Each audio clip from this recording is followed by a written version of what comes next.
Donc, en l'occurrence, nous, côté Fédération Ébène, nous avons souhaité mettre en avant notre partenaire Artis, qui est notamment un partenaire très présent dans le monde du CRM et avec lequel nous avons des très bons retours côté adhérents. Donc, on a trouvé ça intéressant, en fait, de proposer à notre communauté des cas pratiques sur ce que Artis est en capacité d'implémenter chez nos adhérents, et notamment sur le sujet de la croissance des sociétés dès leur démarrage d'activité, notamment sur la partie IT.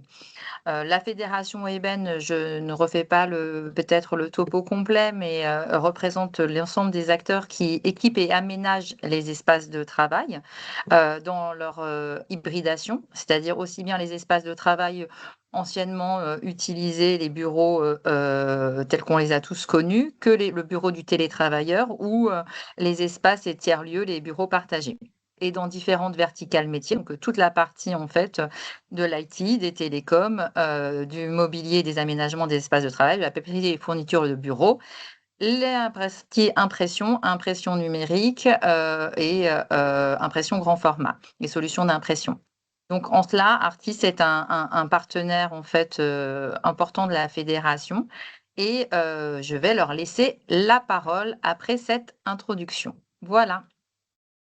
Merci Cécile, et puis merci de nous recevoir. Donc, moi, je veux dire un mot de ce format qu'on aime bien. C'est pas le premier webinaire qu'on organise sous le patronage d'Eben. L'objectif pour nous, c'est de faire témoigner un client qui a choisi notre solution, évidemment, et qui raconte un peu l'histoire de son projet. C'est ce qu'on va découvrir dans ce webinaire. Et c'est surtout ça qui nous intéresse plutôt que de parler d'artistes, même si à la fin on va dire un petit mot. Mais c'est ce témoignage. Donc je vais vous présenter, qui m'accompagne évidemment, le personnage que je vais interviewer, Romain. Romain, peut-être dire un mot déjà. Oui, avec plaisir. Bonjour. Moi, je m'appelle Romain Meunier. Je suis le dirigeant d'une toute jeune structure qui s'appelle Youmaya. Et effectivement, quand Stéphane m'a contacté pour pouvoir intervenir sur ce webinaire et vous faire un peu mon feedback sur ma collaboration avec Artis, j'en étais plutôt positivement intéressé parce que je considère qu'on va en parler dans la suite de la session, mais Artis a été présent pour nous sur le déploiement du projet. Et donc, j'étais heureux de pouvoir un peu leur rendre ce service. Donc, voilà le contexte, Stéphane. Merci. Moi, je dis un mot aussi sur le choix de Youmaya pour faire témoigner Romain. C'est un cas intéressant pour nous parce que beaucoup de sociétés nous connaissent. On équipe des grands clients, des gros clients ou des PME déjà bien installés. Et là, on est dans un contexte intéressant parce que c'est quasiment c'est quasiment à la création que... C'est à la création, voilà. Jour 1. Jour 1. Donc ça, c'est intéressant de parler de ça et de te faire nous expliquer pourquoi tu as fait ce choix d'artiste dès ce moment-là. Donc, on organise le programme. Tu vas nous parler de ta société. Qu'est-ce qu'elle fait rapidement, mais tu vas nous en parler un petit peu pour bien que l'auditoire sache qui est Youmaya et quelles sont les activités et les projets de développement de ton entreprise. Et puis, dans la suite, c'est pourquoi le choix, c'était quoi ta recherche en termes de système d'information de gestion, donc ton cahier des charges, en fait, et après le choix d'Artis, pourquoi Artis par rapport à d'autres solutions du marché, et on découvrira qu'en matière de logiciels de gestion, tu connais un petit peu, sans rentrer dans les détails de ton historique, mais tu as une connaissance quand même assez approfondie de ce monde-là, ce qui est aussi intéressant de témoignage parce qu'évidemment, plus on connaît un domaine, meilleur est le témoignage. C'est ça qui est intéressant dans ton parcours. Et comme je le disais tout à l'heure, je prendrai quelques minutes pour présenter Artis pour ceux qui ne nous connaissent pas. Et puis, on garde un temps de questions-réponses s'il y a des questions. Voilà. Donc, on commence par la présentation de Yumaya. Ok. Alors, avant de présenter Yumaya, rapidement, donc moi je viens du monde de l'infrastructure, je viens du monde du data center, du stockage, de la virtualisation, de la data et des environnements collaboratifs. J'ai une vingtaine d'années d'expérience dans ce ce type de secteur d'activité. J'ai toujours fait quasiment que du service, donc que le monde de l'ESN. Et pendant 20 ans, j'ai développé et dirigé une ESN en particulier. La vie a fait que j'ai eu l'opportunité de pouvoir relancer un projet il y a quelques mois maintenant. Et donc, on a lancé une nouvelle structure qui s'appelle Yumaya, qui est basée à Nantes et qui a comme volonté de se développer principalement dans le Grand Ouest. Sur les prochains mois et les prochaines années. Notre cœur de métier, c'est le monde de l'infrastructure. Tout ce qui tourne autour du data center, le stockage de la donnée, la virtualisation, la protection de données, le cloud, l'hybridation cloud, voilà. C'est vraiment ça, moi, mon domaine, mon cœur d'activité, sur des sujets autour, par exemple, de la virtualisation, Broadcom, les sujets de Broadcom, Proxmox, bref, tout ce qui tourne autour de ça. Ensuite, notre deuxième niveau de spécialisation, c'est toute l'intégration avec l'écosystème Microsoft M365 et alors pas l'environnement poste de travail, c'est pas mon cœur de métier, mais plutôt l'ingénierie autour de l'identité, autour du collaboratif, autour de la sécurité, autour du poste de travail, voilà. Et nos clients, ce sont plutôt des clients, alors aussi bien publics que privés, mais on va dire plutôt des clients qui ont une direction informatique. J'ai pas de, enfin, on a encore au démarrage de l'entreprise, hein, donc difficile de donner une bonne typologie de clients cibles, mais en tous les cas, les clients que l'on cherche, ceux avec lesquels on est à l'aise, ont une direction informatique, au moins un responsable informatique, avec une équipe de 5 à 15 personnes à la DSI en général. Voilà. Pourquoi enfin, voilà, c'est plutôt ce qu'on cherche à développer comme projet.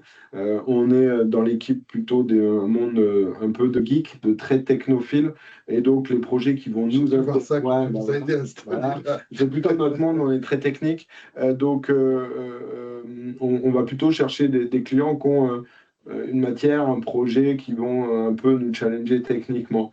Donc voilà, c'est plutôt des plateformes conséquentes en région ouest et encore une fois aussi bien public que privé. D'accord. L'immatriculation de Yumaya, c'est la date, c'était C'est le 16 juin 2025, donc c'est vraiment tout récent. Bientôt un an, mais pas encore. Ouais, voilà. Alors, la première fiscale sera au 31/12/26. Oui, un exercice 18 mois, mais exactement, voilà. Enfin, voilà, on va dire juin 2026 avec un démarrage commercial en novembre, enfin juin 2025, pardon, avec un démarrage commercial en novembre 2025. Donc, globalement, on a 6 mois d'activité. Tu es content du démarrage? Alors, je sais qu'il est modeste, hein, Romain. C'est trop tôt pour. Enfin, voilà, tous ceux qui vraiment sont. le démarrage, Voilà, on a des voyants verts, mais on est quand même tous dans un contexte compliqué. Global compliqué, que ce soit la pénurie sur les composants, le politique, le géopolitique, bref, c'est pas le plus simple pour lancer une bonne entreprise. Maintenant, est-ce qu'il y a un timing parfait? Je ne pense pas. Dans ma situation personnelle, c'était le bon timing, donc on a lancé ce projet. Voilà. Bon, très bien. Je pense que c'est clair. Alors, la suite, comme je le disais, c'est les raisons, enfin d'abord les enjeux. C'est-à-dire que toi, tu as créé ton entreprise, tout de suite, tu t'es dit, je veux un système de gestion, tu peux nous raconter ça. Et là, on a mis 3 thèmes notamment, hein, si tu peux les détailler, tes motivations dans ta recherche de logiciels. Ouais, alors, donc au démarrage, il faut imaginer, donc on lance une entreprise avec un nombre de collaborateurs réduit, plutôt des collaborateurs qui vont être sur la production ou sur la commercialisation, pas de back-office, voilà, on optimise les coûts, hein, bien entendu. Et dans l'équipe, c'est vrai qu'on est plutôt soit technique, soit commerce ou un hybride des deux. Bref, pas de personne à l'administratif, donc tout de suite, on sait qu'on a besoin d'un outil qui soit présent. Ensuite, mon job, moi, ça va être soit de vendre, soit de délivrer. Mais c'est pas de développer un outil, c'est pas de développer un produit. Donc, on a voulu plutôt un produit qui soit prêt à l'emploi. Voilà. Globalement, on sort, on l'adapte à notre besoin et ça marche. Voilà, c'est quelque chose qui soit intégré. Je voulais faire zéro développement interne. J'ai eu par le passé des cas où on a développé des outils en interne. Et rapidement, ça pose des problématiques de maintenabilité, de développement. Parce que tu connais bien ce monde du logiciel. C'est pas une idée comme ça. Non, c'est pas mon cas. C'est pas mon cas. Tu as été confronté à des projets. À ce type de projet. Et puis, j'ai plutôt un réseau. Et donc, avec d'autres dirigeants, on a pu discuter des projets de RP, des projets de CRM. Tu m'as même raconté, sans rentrer dans les détails, mais que tu avais connu, tu avais vu des échecs de projets RP dans des structures où ça ouais, ou des complexités. Donc, en tous les cas, c'était un sujet sur lequel on était. Enfin, j'étais sensibilisé en me disant, OK, il va falloir avoir un produit, un projet, un logiciel en tous les cas qui soit sur étagère. Ensuite, je voulais un logiciel qui soit adapté à notre métier. Voilà. Et nous, on a un métier spécifique dans lequel on va, alors ça va parler certainement aux participants, mais moi je fais du négoce, j'achète, je revends, donc j'ai besoin de calculer des marges. J'achète, je revends des produits aussi qui ont des catégories différentes. Voilà, un serveur, c'est différent qu'un ordinateur. Voilà. J'achète et je revends aussi des abonnements logiciels, on va parler de Microsoft, on va parler d'autres, bref, qui sont en tous les cas avec une logique de deux choses, de négoce et de récurrence. Voilà. Ensuite, je fais du service et du service récurrent. Donc, j'ai besoin d'un outil qui va s'adapter à ça. Et aujourd'hui, tous les outils ne s'adaptent pas à cette typologie de business qui est et négoce, et abonnement, et récurrent, et service. Voilà. Et on le sait, c'est important d'avoir une logique un peu analytique, de pouvoir récupérer un peu ces données, de savoir voilà, sur une année quel ratio on va avoir. Quel ratio de chiffres on va avoir sur le service, sur les services récurrents, sur de l'abonnement, voilà, bref, tout ce qui permet de piloter, d'avoir une bonne visibilité, de valoriser, bref, voilà. Donc je voulais un produit qui soit bien adapté, à ça. Et le dernier point, c'est mon pari. Je voulais aussi un produit qui Le pari, c'est de lancer une entreprise qui va marcher dans 3 ans, dans 5 ans, qui sera encore là. C'est ça mon pari. Et je me suis dit, de toute façon, il faut investir suffisamment pour développer cette entreprise. Et donc, tout de suite, j'ai voulu un logiciel qui soit capable de fonctionner sur ce que j'ai comme cible dans 3 à 5 ans. Effectivement, on aurait pu démarrer avec un petit logiciel. On aurait pu démarrer quelque chose de certainement plus simple, voilà, peut-être pas besoin de CRM au démarrage quand on est 3 dans l'entreprise, je veux dire, objectivement, pas forcément besoin. Mais en tous les cas, avec les 20 dernières années de recul, mon projet, il était à peu près ciblé dans les 5 ans. J'ai à peu près la cible que j'imagine et que j'espère dans 5 ans pour l'entreprise, 5 à 8 ans, on va dire.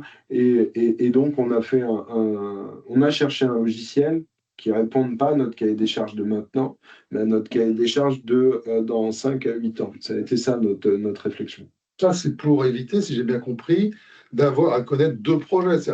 Aujourd'hui, tu démarres avec un petit logiciel, ce que tous les dirigeants qui créent des entreprises espèrent que leur entreprise progresse. Hein, sinon, tu ne lances pas. Sinon, tu ne lances pas. On est tous d'accord là-dessus. Mais bon, ça marche bien. Et puis, à un moment donné, boum, tu es confronté à ton choix initial qui fait que bah oui, le logiciel est sous-dimensionné. Du coup, tu as déjà du volume, pas mal de transactions, pas mal, tu me disais, de data à migrer. C'est ça que tu veux éviter. C'est exactement ça. En fait, les 20 dernières années, j'ai eu différentes situations, des migrations de RP, des problématiques de CRM, des problèmes d'intégration entre les outils, des problèmes de suivi du contractuel. Bref, je savais ce qui marche et je voulais éviter d'avoir à faire des migrations dans les prochaines années. Voilà. Je préférais avoir un build initial un peu plus potentiellement complexe et éviter une migration dans les 5 prochaines années. C'était ça, de se dire, OK, de se dire, de toute façon, on lance une entreprise, on va tout faire pour qu'elle marche. La cible qu'on vise, c'est celle-ci.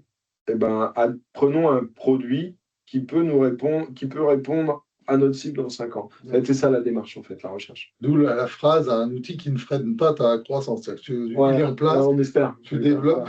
Oui. Mais on est sûr que l'outil ne va pas freiner la croissance. Le sujet n'étant pas l'outil, le sujet étant notre capacité à développer.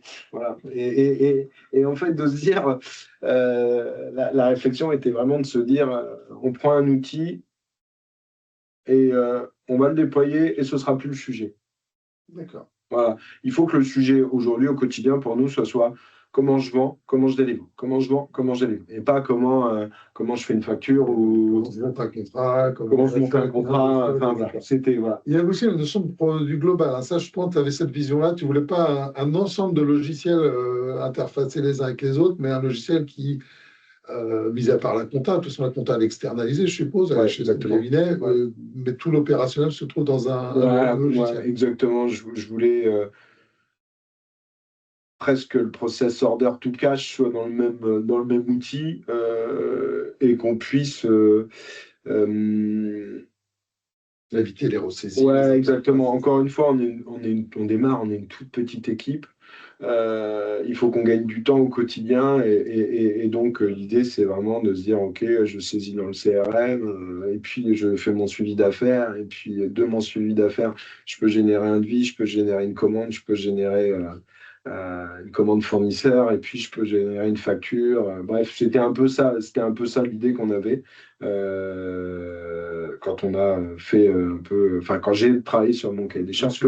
Le sujet au début je l'ai mené tout seul parce que au début on est tout seul dans le projet, donc voilà. D'accord. Ça a été la réflexion entre juin et novembre, le démarrage commercial de l'entreprise avec l'arrivée des premiers collaborateurs. Ok. Donc ça amène aux raisons du choix d'artiste.net, donc qui doit évidemment répondre à ton cahier des charges. Donc là, en découvrant cette solution, alors tu la connaissais pas? Je sais pas en fait. En fait, j'avais jamais utilisé.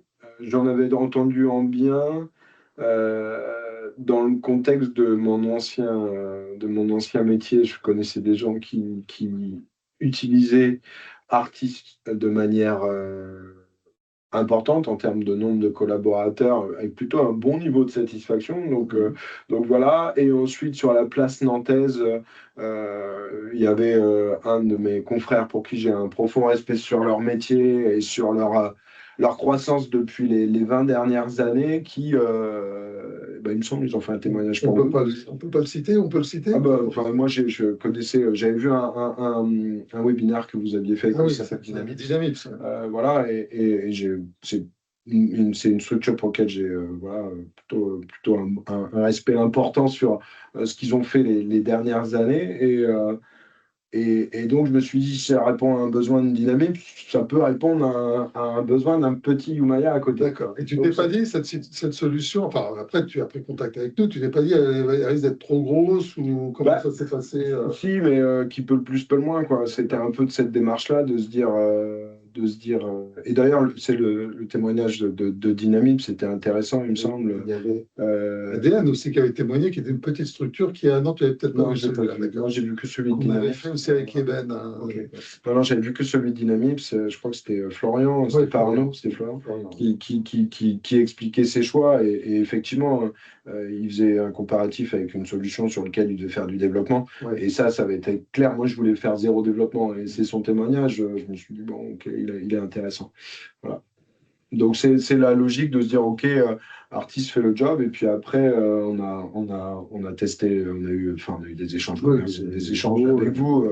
Donc voilà, c'est vraiment le moment où on a pu rentrer en contact avec vous, faire les premiers tests. Voilà. D'accord, donc finalement le choix était assez simple une fois que tu avais défini, tu savais ce que tu voulais, où tu voulais aller, tu avais déjà des idées à Ouais, j'avais les grandes lignes. Alors après, j'avais une idée d'un business. Bon, il s'avère que le business, c'est pas celui que j'ai au quotidien.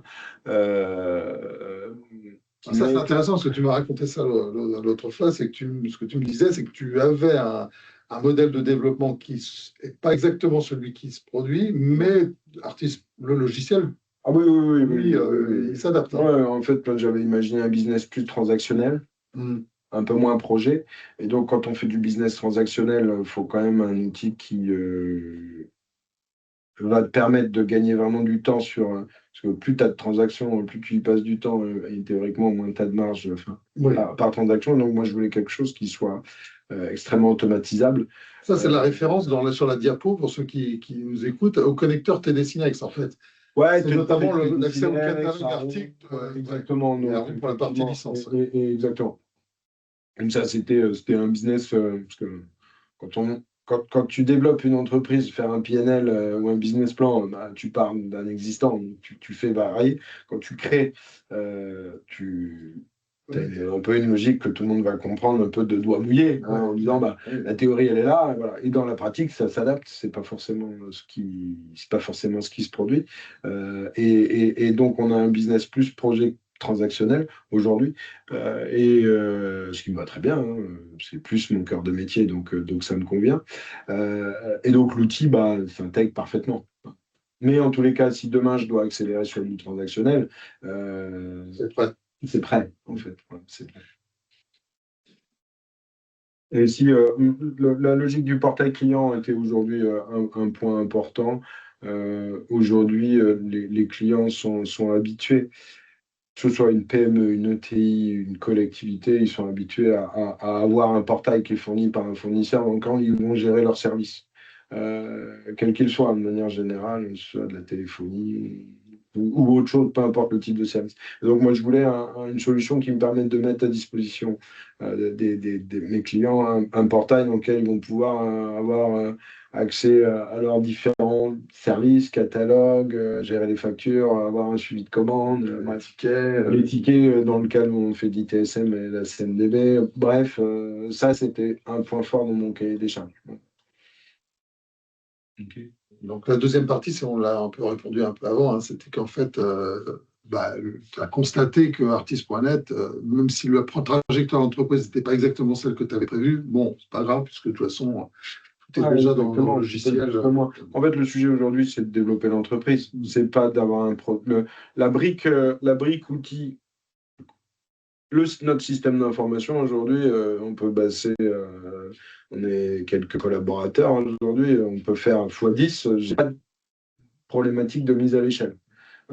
Tout notre système d'information est en SaaS, voilà, et toute la brique ERP, CRM, ITSM, CMDB, portail client, tout ça, ça peut.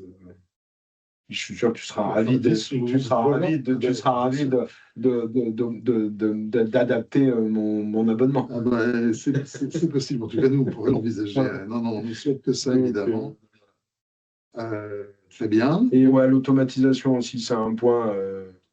Il faut qu'on puisse automatiser le plus possible, notamment quand on fait du transactionnel. Ceux qui font du business autour de l'abonnement sur des solutions type M365 aujourd'hui, les marges frontales sont tellement faibles que si vous mettez 1 heure à faire une facture, c'est absolument. Déjà, c'est un business qui est compliqué à avoir une bonne renta si en plus vous y passez trop de temps et aucun intérêt. Donc l'idée, c'était quand même d'avoir une automatisation le plus possible. Okay. Donc, alors dans les webinaires qu'on organise, on aime bien aussi parler du projet parce qu'il y a le choix de l'outil. Bon, ça, je pense que c'était très clair. En tout cas, moi, j'ai trouvé c'est limpide. On prend une décision, enfin, le dirigeant prend une décision, signe un projet avec nous, un contrat, et puis après, il faut faire le déployer. Quoi. Ouais. Et c'est pour ça que j'aime bien aborder aussi ce sujet-là, parce que selon les cas, c'est pas toujours un long fleuve tranquille. Comment ça s'est passé pour toi? Ça s'est bien passé. Vous êtes bien adapté parce qu'il ne faut pas oublier deux choses. Alors, un facilitateur, on n'avait pas de données, zéro, même pas un Excel à intégrer, zéro données. C'est l'avantage de partir sur des neufs. Ah ouais, exactement. Il y a zéro données, non. Voilà, une base, non, zéro données. Donc ça c'est un gros facilitateur. Il n'y a pas de contrainte de migration ou de voilà. Ce qui fait que chez vous, on a eu un package de base en mode build. Donc ça c'est le gros projet, le gros point facilitateur. Pour traduire ce que tu dis, c'est-à-dire que l'outil était pré-paramétré, prêt à recueillir de la donnée, à saisir. Mais c'est ça ce que tu sous-entends? Non, ce que je sous-entends, c'est Tu as que utilisé un mot anglais. Alors pour moi, c'est toujours des gros mots, le build. la phase de construction, d'adaptation du projet. Parce qu'il faut quand même adapter le projet à notre métier. Vous avez un produit qui est, comment dire, qui est paramétrable, et donc on l'a adapté à notre vision du business, à nos modèles, voilà. Et la difficulté alors je me permets, je cite, c'est principalement Florence, chez vous, qui nous a suivis, qui a fait un super job, qui s'est vraiment bien adapté. Sa difficulté, ça a été d'avoir en face d'elle, nous, on venait de faire un démarrage commercial, donc j'avais trois premiers collaborateurs qui venaient d'arriver, et notre esprit, notre énergie était focalisée sur le fait de lancer une entreprise,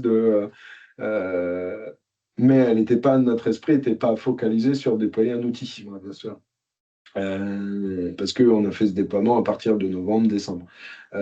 Et donc, elle s'est bien adaptée. Voilà. Elle était à l'écoute. Comment? Elle était à l'écoute. Ouais, quel est son planning en fonction de il n'y a pas eu Florence, il y a eu Fabrice aussi, mais ils se sont bien adaptés. Alors, on parle des consultants, des gens qui nous écoutent, parce que les personnes clés chez Artis, parce qu'il y a plein de personnes qui travaillent autour d'un projet, mais ceux qui sont en frontal avec nos clients pendant la phase de projet, c'est les consultants. Ouais, exactement. Consultants chefs de projet, donc principalement Florence qui a été la chef de projet et Fabrice qui est intervenu en expert. Ouais, exactement. Il y en a eu d'autres, hein, bien sûr. Bref, ils se sont bien adaptés à une équipe de notre côté très réduite, pas toujours assidue, pas toujours intellectuellement disponible. Ouais, parce que sur une journée, votre énergie, vous allez la focaliser sur plutôt un rendez-vous client qu'un rendez-vous où Tu as suivi des formations Ouais, j'en ai fait quelques-unes. Voilà. Sur CRM au global. Et puis en fait, on s'est un peu réparti et puis au bout d'un moment, j'ai un des consultants chez moi qui a pris le projet en main et qui est devenu notre référent et qui le connaît bien. Et il se l'est approprié. Il se l'est vraiment approprié. C'est lui en interne que vous allez voir en premier quand il y a des questions. Ouais, exactement. C'est lui qui a rédigé nos process parce que derrière, on a documenté pour pouvoir évoluer derrière en taille de nombre de salariés. Donc voilà. Donc en fait, ce que je retiens, c'est que ça s'est plutôt bien passé. Si ça s'était pas bien passé, je ne serais pas là à témoigner. Tu vois, on n'a pas pensé à faire un témoignage, un projet qui s'est mal passé. Qu'est-ce qu'on peut en parler? C'est pas une bonne idée, mais non, nous en fait, on a déployé le projet, on va dire. Moi, l'équipe est arrivée. J'avais décidé avec Artis, ok. Ensuite, l'équipe est arrivée en novembre, pour faire simple. Je leur ai présenté le produit, les choix, pourquoi j'ai fait ce choix-là. Et après, on a pu embarquer Artis. Et là, on est encore en train d'adapter un peu le produit. Il y a des modules qu'on n'a pas. Ça vit en permanence. Hein, Ouais, c'est ça. Ouais, il y a des modules. Et puis, je pense que dans notre cas, on partait de rien. Donc, je pense que ton cerveau focalise sur ce dont tu as besoin à court terme, ou à l'instant T ou à court terme. Donc, effectivement, on n'a pas cherché à mettre les premiers modules de services récurrents ou la facturation automatisée. Pourquoi? Parce qu'on n'avait rien à facturer et on n'avait pas de service récurrent. Ce qu'on a cherché à faire au début, c'est comment on rentre à un prospect, ou comment on fait un devis. Ou comment on fait une affaire, hein, comment on fait un devis, comment on fait une commande. Comment on fait une commande fournisseur, comment on fait une facture. Bref, ton cerveau, il processe en fonction de ce dont tu as besoin à court terme. Sur ce type de cas, parce que tu peux pas tout voir en global, tu n'as pas des chefs de projet dédiés. Tu vois bien, nous, on avait, moi, dans l'équipe, c'est des consultants infra. ou Microsoft. Mais, voilà. Là, ils sont pas gestion, en fait. Non, non, non, non. Puis on a personne administratif. Oui. Oui, ça c'est vrai qu'il faut le rappeler. C'est que des opérationnels qui soit vendent, soit délivrent, comme tu disais. Ouais, nous, on est plutôt les opérationnels ouais, vente et delivery. On a une stratégie d'être une boîte très technique, avec des gens qui font de la technique et qui ont une appétence à aimer le relationnel pour faire du commerce. Mais avant tout, c'est une boîte de technique. D'accord. Voilà. Ok. Alors du coup, j'ai le deuxième paragraphe, là, enfin plutôt le dernier, on a dans notre offre standard, mais c'est vrai que ton projet était quand même un peu atypique quelque part, parce que c'est vraiment la création, donc c'est ce que tu viens de raconter, hein, je ne vais pas redire. Alors que je ne sais pas si tu as profité ou tu es allé sur la plateforme de vidéos de formation, d'auto-formation, parce qu'on développe ça, non, a priori, non. Alors, je crois que Florian y allait, mais non, pas tant que ça. D'accord. Non, pas tant que ça, parce qu'on est plutôt à avoir. On cherche beaucoup par nous-mêmes et on a un mauvais réflexe, mais on a quand même la tendance au mail à Florence et à Fabrice qui est rapide. D'accord. Donc pour clarifier ça, ce message-là pour l'auditoire, c'est qu'en fait, chez Artis, on a développé une offre qu'on appelle standard. Donc c'est un modèle pré-paramétré. Alors, c'est pas ce que tu as vraiment vu ou pas comme ça que tu l'as vécu, mais en fait, c'est quand même un peu comme ça au départ. Donc on a un mode sur mesure qu'on appelle la méthode classique. On balaye tous les processus du client, on fait vraiment du cousu humain. Donc ça, c'est le projet classique. Et puis, le projet standard, c'est quand même globalement pré-paramétré. Ça se voit, c'est le même produit, hein, ça ne se voit pas forcément de ton côté, mais c'est quand même un peu comme ça. Et on met à disposition, pour réduire les temps de prestation, toute une bibliothèque alors évidemment, il y a l'aide en ligne, mais de vidéos de formation sur l'usage standard, ce que tu disais, créer une affaire, créer un bon de commande, facturer, acheter, stocker, etc. Et quand on s'est connus et que tu as signé ton contrat, on était encore au début de ça, mais on commençait à alimenter la plateforme vidéo de vidéos de formation standard. Et en même temps que je te posais la question, je me dis, bah, il n'a pas dû en profiter beaucoup parce qu'on était en train de le fabriquer. Non, mais alors, par contre, ce qui est important dans ce que tu dis, ça reste à disposition. Moi, nous, on est arrivé. Globalement, le package, on est ouvert, on avait un produit, des nouveaux salariés, bref, et pas de process, évidemment. Et en fait, on a adapté nos process à l'outil et pas l'inverse. Donc, ce qui fait qu'on a gagné du temps. Aujourd'hui, dans le process pour créer un prospect, pour créer une affaire, bon, en fait, on l'a calqué, nous, sur le logiciel. Voilà. De toute façon, un logiciel comme Artis, c'est toujours assez structurant. Hein. Ouais, oui, mais on sent que le logiciel, il est fait pour nous. C'est ça le sujet, en fait. Il y a une cohérence. Il y a une cohérence. Enfin, je veux dire, j'ai pas l'impression de travailler avec un logiciel qui est fait pour faire du négoce de menuiserie, par exemple. Voilà, voilà. Eh bien, écoute, on se comprend bien, on est en phase. Alors, je me souviens plus s'il y a de la suite. La suite, c'était ça. Donc ça, c'était pour parler. Alors ça, c'est les petites. C'est pour expliquer cette image. Là, ce sont les vignettes sur la plateforme de formation, de vidéos de formation, hein, auquel tu as accès. Je ne sais pas si tu as un compte. Hein. Si tu as besoin de découvrir une fonctionnalité ou te rafraîchir la mémoire sur une fonctionnalité, ben voilà, elles sont classées comme ça. Enfin, c'en est un extrait. Hein. Il y a donc tout ce qu'il y a dans artist.net, il y a des vidéos qui correspondent pour présenter au moins les bases. Voilà. Un nouveau collaborateur demain bah, pourra le former ou le faire former, mais il pourra aussi commencer par regarder ces vidéos-là pour. On a accueilli un nouveau collaborateur hier. Eh ben, on peut lui créer il a déjà un compte. Non, il a déjà le compte. Il a déjà le compte, d'accord. Donc, sinon, on peut lui en créer un. Nathan peut s'en occuper. Et voilà, il pourra aller moins. Parce qu'il y a l'aide, mais ça, c'est quand même plus facile à aborder dans un premier temps que l'aide en ligne. Donc voilà. Donc, on a fini la présentation du témoignage stricto sensu. Valentin. Valentine, Cécile, je ne sais pas s'il y a des questions, parce que je ne les vois pas. Écoute, non, justement, j'avais posé la question dans le chat s'il y avait des questions. Il n'y a pas eu de questions, mais peut-être Ça que paraît clair pour toi, le témoignage de Romain? C'est hyper éclairant. Je pense que ça permet aussi de se projeter sur une activité qui est simplement à l'amorce, qui démarre, et de voir en fait l'intérêt de s'équiper dès le démarrage pour anticiper, parce que déjà dès le démarrage, c'est compliqué justement de voir, de disposer de bandes passantes pour pouvoir implémenter une solution.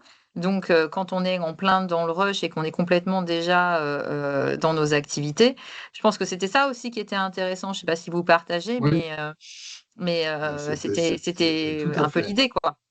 Donc, Oui, puis moi je dois dire que c'est quand même, dans tous nos clients, c'est quand même une démarche assez atypique. C'est-à-dire que j'ai pas en tête vraiment dès la création une signature aussi rapide. Enfin, je pense que tu es même un cas un peu unique pour nous. C'est souvent, et c'est pour ça que je souhaitais te faire témoigner, parce que c'est souvent quand même 2 ans, 3 ans après le démarrage qu'on peut équiper une entreprise. Mais c'est pas la même chose que la création. C'est quand même oui. très, très particulier. Oui, bah, Moi, j'avais Pardon. Vas-y, Excusez-moi, mais moi Cécile. j'avais justement une question pour toi, Stéphane, qui pourrait peut-être intéresser les personnes qui sont connectées ou qui regarderont le replay. Justement, quel est le gain de temps et le gain financier potentiel que ça génère entre l'installation en fait, de la solution vraiment au démarrage, en regard d'une solution déjà implémentée qu'il faut changer?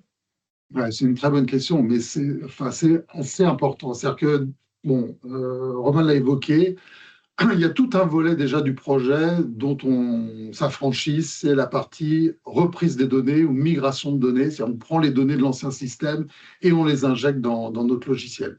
Quel que soit le logiciel, cette phase-là, de passer de l'un à l'autre, c'est une phase qui est coûteuse, chronophage, qui mobilise des ressources chez le client, chez l'intégrateur, enfin, c'est-à-dire chez Artis en l'occurrence. Et là, on n'a pas eu besoin de faire ça, parce que comme l'a dit Romain, bah, tu démarres, donc tu n'as pas de données. Tu crées les données au fur et à mesure que l'entreprise se crée. Ça, c'est quand même un gros poste de simplification. Le deuxième aspect, c'est ce qu'il a dit, mais ça, c'est presque plus la mentalité de l'entreprise et du dirigeant que vraiment un problème d'ancienneté d'entreprise. C'est rentrer dans le processus de gestion qu'on propose clé en main, puisque c'est déjà tout prêt, et pas se dire ouais, mais moi je faisais comme ça, donc là, en fait le changement.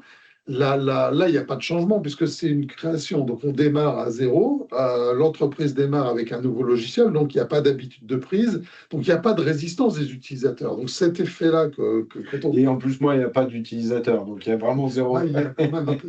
Oui, Ouais. non, mais c'est une blague. Mais effectivement, ce que tu dis est vrai. Moi, je ne voulais pas avoir à mener dans 3 ans une conduite du changement avec des clients, avec des collaborateurs installés. C'est pénible, les migrations RP, c'est pénible, les migrations de CRM. Là, on repart, on était à zéro, on démarre. Ouais. C'est le pari, par contre, c'est le pari, effectivement. J'en aurais certainement pu démarrer avec un fichier Excel. Mais mon pari, c'est de dire que non, ça va marcher, Umaya. C'est ça le pari, c'est le risque que je prends, c'est de dire ça va marcher, donc j'ai investi pour que ça marche. Voilà. Donc, pour répondre à ta question, Cécile, c'est ça, la simplification. Conduite du changement, il n'y en a pas. Reprise des données, il n'y en a pas. Adopter les processus de gestion standard, mais nous, on a un logiciel métier. Donc ça, c'est quand même normalement assez facile pour nos clients. Donc voilà, je sais pas si ça répond à ta question. Bah, écoute, en tout cas, ça répond à ma question, mais il y a une question un petit peu complémentaire dans le chat, donc je trouve qu'elle est intéressante d'être posée de Gilles. Quel est le budget moyen du projet dans ce type de cas atypique, c'est-à-dire dans le cas présent là, d'une intégration avant même que l'activité ait vraiment démarré? Alors ça me fait sourire parce que quand on a préparé le webinaire avec Romain, il avait en tête un budget. Il a dit, moi, j'ai quand même investi pas mal et tout. J'ai mis combien? Et c'est complètement bourré. C'est-à-dire que le montant, Je me suis pas le montant complètement que tu as bourré. indiqué, c'est pas du tout celui qu'on a facturé. Je sais plus où on est. Alors, j'ai pas le chiffre en tête, mais alors, il y a l'abonnement d'un côté, mais Ouais. là, on parle du coût projet. je veux pas dire de bêtises, je l'ai plus en tête, mais on doit être à 15K, quoi, Voilà, un peu plus. tu crois? Ouais, un peu Tu parles plus. toujours en TTC. Bah, Non, je parle pas en il parle- TTC. tu parles de ce que tu as signé, de ce qu'on a facturé. Parce que nous, chez Artis, on facture qu'au réalisé. Oui, Donc, non, en fait, j'ai signé pour un peu plus en booking, mais effectivement, on n'a pas délivré tous les modules. Et donc, vous n'avez pas facturé tous les modules. on ne facture que ce qu'on fait. Attention, c'était Exactement. 15K TTC ou hors taxe, hein? Non, ça devait être TTC. Je Non, sais mais c'est pas important, exactement. la nuance est importante aujourd'hui Non, mais avec bien sûr, nos Cécile, mais 20%. on n'a pas la réponse. On va dire que c'est autour de 20, voilà, au delta de ce que le booking. Voilà. C'est à Ok, peu près et ça. après, il y a le budget récurrent de toute manière Oui, alors qui ça, est c'est lié aux l'abonnement. licences. Ouais, c'est ça, mais sur ça, objectivement, on paye à la licence utilisateur concurrentiel. Ouais. Donc, voilà, nous, on a à date une licence. Si demain on a besoin de passer à deux, bah, on passera à deux. Voilà. Et puis après, il y a quelques petites options. Portail. Ouais, il y a le portail, il y a quelques détails où la signature aussi, ça, c'est un point. Moi, je voulais plus de papier et je voulais que, dans la mesure du possible, un devis signé par un client soit signé en ligne et signé avec des CGV, parce que c'est pareil, souvent les gens signent le devis, mais ne signent pas les conditions générales de vente. Et je voulais que ça puisse être automatisé, et votre produit permet d'automatiser ça. Et ça, Mais là, tu payes à la conso, en fait. là, c'est à la conso. Voilà, Et c'est que exactement. pour ceux qui ne le savent pas, on est la partenaire de YouSign. Enfin, c'est nous qui intégrons complètement la solution, mais en fait, ce que tu achètes, c'est de la signature Ouais, de bien sûr. YouSign. Ouais, Que c'est nous, ça. on refacture à l'unité, C'est ça. à la consommation. Ok, bon, Ça, bah, écoute. ça répond aux questions? C'est bon pour Bah, toi, ça Cécile? ça répondait déjà à ma question et ça répond aussi à la À question, celle je de pense, Gilles. de Gilles. Je ne D'accord. sais pas s'il y a d'autres questions. En tout cas, dans le chat, non, il n'y en a pas d'autres. Je ne sais pas si vous avez d'autres questions. Moi, là, comme ça, j'ai pas d'autres questions. Ah, si, peut-être à moins que tu l'aies dit, excuse-moi si c'était le cas, mais en combien de temps vous avez déployé le déploiement en tout? On n'en a pas parlé de ça. Oui, c'est une bonne question. On a démarré allez, courant novembre. Euh, quand moi j'ai attendu que l'équipe arrive pour bien intégrer l'équipe au démarrage du projet. Et on est là, on a fini globalement quelques mois. Mais encore une fois, c'était lié à ma disponibilité. Il Enfin, faut sortir les factures avant, quand même. oui, bien sûr, mais la totalité de tous les modules. Oui, Voilà. oui. Mais effectivement, je pense qu'on pourrait déployer beaucoup, beaucoup, beaucoup plus rapidement. Mais encore une fois, On a fait à ton rythme, en fait. exactement, vous l'avez fait à notre rythme et vous avez aussi facturé à notre rythme. Donc, voilà. Et aujourd'hui, effectivement, les points, on aurait pu peut-être réduire par 2 ou par 3 le planning si on avait été, nous, disponibles. Ouais, On c'est ne ça. l'était pas. Donc, en fait, encore une fois, vous êtes adapté sur nos besoins à court terme, Oui, voire de la même à très court flexibilité. terme. Il y a eu de la Ouais, c'est ça. flexibilité en fait. Ouais, c'est ça. Ça aurait pu Ouais, être, c'est ça. déployé beaucoup plus rapidement, mais pour justement s'aligner en fait avec les besoins de cette jeune entreprise, vous avez préféré jouer la flexibilité et que ça prenne plutôt, on va dire, 6 mois, mais en regard des besoins aussi qui étaient celui du lancement de l'entreprise en fait. Oui, c'est ça, c'est-à-dire globalement, dès novembre, on pouvait utiliser le module de CRM, je dis une bêtise hein, sur le planning. Dès décembre, on a pu envoyer des devis et dès janvier, on a pu facturer. Mais on aurait pu réduire beaucoup plus, mais nous, on n'en avait pas les besoins et encore une fois, on lançait un nouveau projet, donc on n'était pas focalisé sur ce Ouais, projet-là. Voilà. Ok, bah c'est très clair. Je ne sais pas si si vous voyez autre chose à rajouter. Alors, moi, je vais présenter Artis après, si tu Ok, me laisses bien encore sûr. quelques minutes. Évidemment, évidemment, bien Mais sûr. s'il y a des questions qui viennent, t'hésites pas, Cécile, à m'interrompre, hein. Là, je vais passer D'accord. quelques diapos pour présenter Artis, parce que je pense que dans la liste des gens qui suivent le webinaire, tout le monde ne nous connaît pas. Alors, Gilles nous connaît, hein, Gilles qui a posé la question, mais je pense qu'il y en a beaucoup qui connaissent moins que Gilles la solution. Donc Artis, donc on est une entreprise basée à Nantes, hein, une entreprise indépendante qui est détenue par des associés, personnes physiques et opérationnelles en entreprise, 100% indépendant. Il n'y a pas de capitaux autres que ceux des dirigeants. On existe depuis 35 ans. Et nous, en fait, Artis, c'est aussi le nom de la solution. Artis.net, c'est le nom du logiciel, Artis, c'est le nom de l'entreprise, et les deux sont vraiment confondus. On a un seul logiciel qui s'appelle Artis.net, et comme tu l'as dit, Romain, ERP, CRM, portail client, développé en web, et depuis 35 ans, c'est l'histoire de ce produit-là et de nos clients qui fait l'histoire de l'entreprise. Voilà, si je reformule de façon synthétique, c'est ça. Aujourd'hui, on est 73 collaborateurs, là aussi tous basés, alors une ou deux exceptions près qui sont en télétravail, mais basés à Nantes. On fait toute la partie R&D, donc le développement, la commercialisation, le support client, le suivi du client, les tests, la qualité. On ne sous-traite rien. Et on fera d'ailleurs bientôt avec Eben un témoignage sur la souveraineté d'Artis. Alors, au niveau capitalistique, c'est clair, mais également au niveau des technos qu'on utilise. On n'est pas dépendant d'éditeurs. On n'utilise que des technos open source et on fait tout nous-mêmes. Donc, on est assez autonome et souverain de ce point de vue-là. Et aujourd'hui, on a environ 10 000 utilisateurs de notre solution. Alors, il y en a quelques-uns chez Umaya. Et puis, on a des clients qu'on a plus. Ça, c'est la croissance de notre entreprise. Alors, la ligne bleue, c'est les effectifs, hein, c'est proportionnel avec le chiffre d'affaires, c'est que de la croissance organique. Voilà, on a une entreprise en croissance, en bonne santé, tout va bien.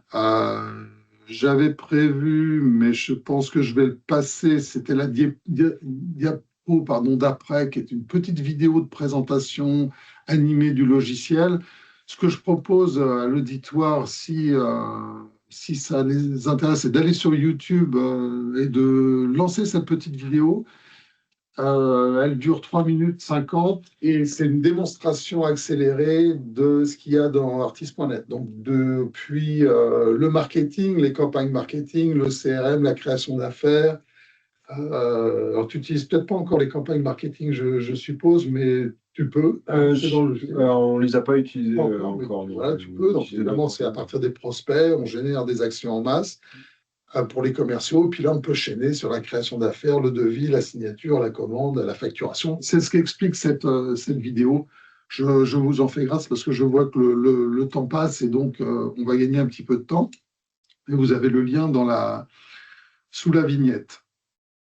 Là, je vais simplement rappeler le périmètre fonctionnel, même si on en a un peu parlé. Donc, en amont, chronologiquement en tout cas, on commence par le CRM, donc la gestion des prospects, des clients, des affaires, des devis. Voilà. Le centre vous indique que Artis.net est une solution qui fonctionne en temps réel sur une seule base de données. Donc, il n'y a qu'un logiciel, une seule base de données et tout est en temps réel. Donc, une fois que le devis est gagné, on bascule sur la commande. Enfin, basculer, c'est le devis est transformé en commande. Hein. La signature du devis, d'ailleurs, en signature électronique, tu as constaté, hein, si le client signe, ça crée automatiquement la commande. Et puis après, on chaîne sur BL, facture. Ensuite, dans le devis, on peut également faire des devis de contrat. Je ne sais pas si tu en fais, oui, déjà. Donc là, dans le devis, il y a la partie matériel, prestation. Il y a aussi la partie contrat. Et d'un clic, au moment de la livraison, on peut déclencher ou créer le contrat automatiquement, qui, lui, ne fonctionne pas du tout pareil qu'une ligne d'article, hein, puisque dans le contrat, on prévoit sa date de début, sa date de fin, le montant des choses à facturer récurrentes, parce que c'est le principe d'un contrat, c'est une facturation récurrente, sur une ou plusieurs lignes, les montants d'actualisation s'il y en a, etc. Tout ce qui est contractuel. C'est soit en IT, comme on le voit ici, en télécom ou en bureautique, si c'est des contrats, un copieur, ou des préventifs. Alors, je ne sais pas si tu as déjà déployé des prestations avec des journées de régie. Ça, d'accord, donc tu peux, dès le devis, le prévoir et ça crée le contrat automatiquement. Les achats, donc c'est la partie fournisseur, hein, qui est évidemment également dans le système. On a parlé rapidement du catalogue des grossistes, qui est une possibilité d'Artis, d'avoir un lien avec les principaux grossistes et remonter automatiquement les nouveaux articles, les prix d'achat, enfin tes prix d'achat en l'occurrence, hein, les cotations, la disponibilité des stocks. Et pour certains grossistes, je pense qu'on ne l'a pas mis en place chez toi, mais passer la commande directement bon, faut avoir un peu de volume pour ça. Ouais, c'est ça. Effectivement, c'est un module qu'on a commandé, qu'on n'a pas délivré parce que on est très en mode projet aujourd'hui. Et ça nécessite de toute façon des cotations très spécifiques. Donc, c'est pas adapté. Non, utile. non, exactement. Donc là aussi, un mot, hein, c'était dans le bon de commande. Romain n'en a pas besoin, on ne déploie pas, on ne facture pas. Hein. Je pense que tu peux témoigner de la souplesse. C'est pas parce que c'est dans le contrat que forcément on l'exécute. On s'adapte aussi aux besoins. Bon, la gestion des stocks fait partie du système. Bon, ça, c'est logique, hein, les inventaires, les réappros, etc. La partie ticketing, on n'en a pas beaucoup parlé, parce que je pense aujourd'hui, ce n'est pas certainement une grande problématique pour l'entreprise, j'imagine. Alors, si, nous, c'était dans notre cahier des charges, en fait. Dans mon métier, il y a une logique on va dire, de bonnes pratiques, ce qu'on appelle utile, et on a pu l'intégrer dedans.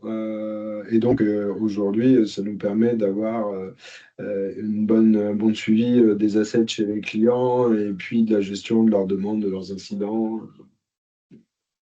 Donc voilà, c'est part importante de notre logiciel, hein, le suivi des tickets et la partie projet également qui fait partie de ce module-là. Sur le déploiement aussi, la partie projet, c'était notre priorité, même si on peut faire ça objectivement aujourd'hui à la taille et au nombre qu'on est.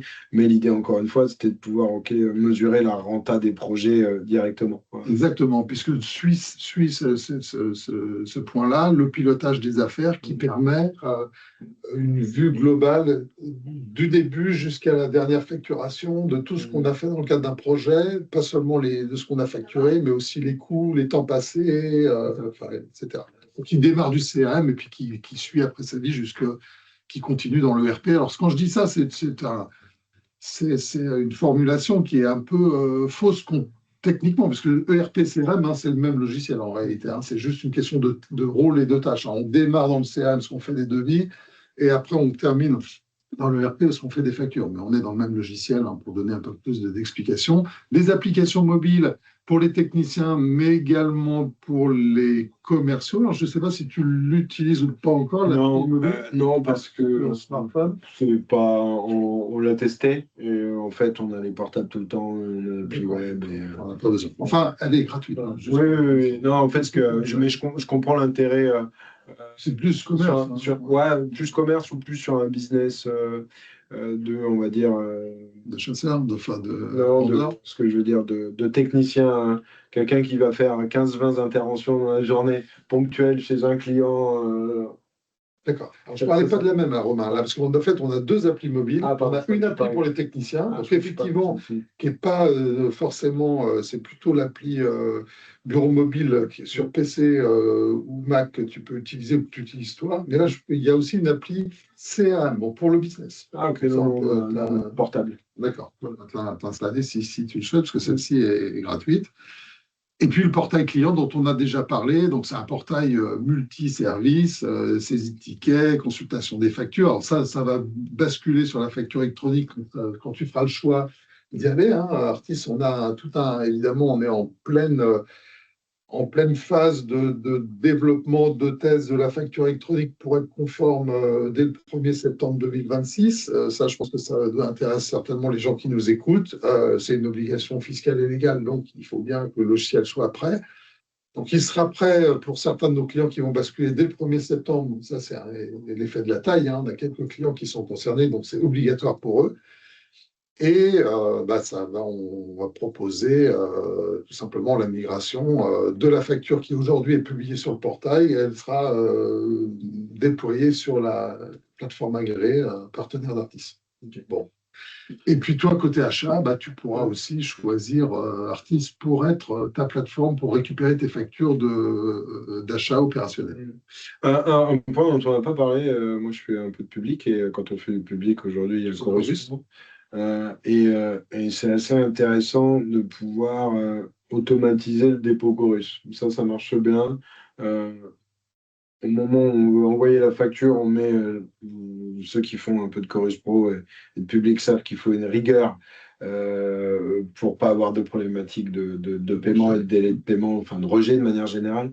Et effectivement, là, le fait qu'on puisse directement attacher des pièces jointes à une facture si je dis une bêtise, un BL, un PV de recette, bref, tout ce que vous avez besoin pour pouvoir avoir une validation de cette facture, c'est automatisé et tout est déposé dedans.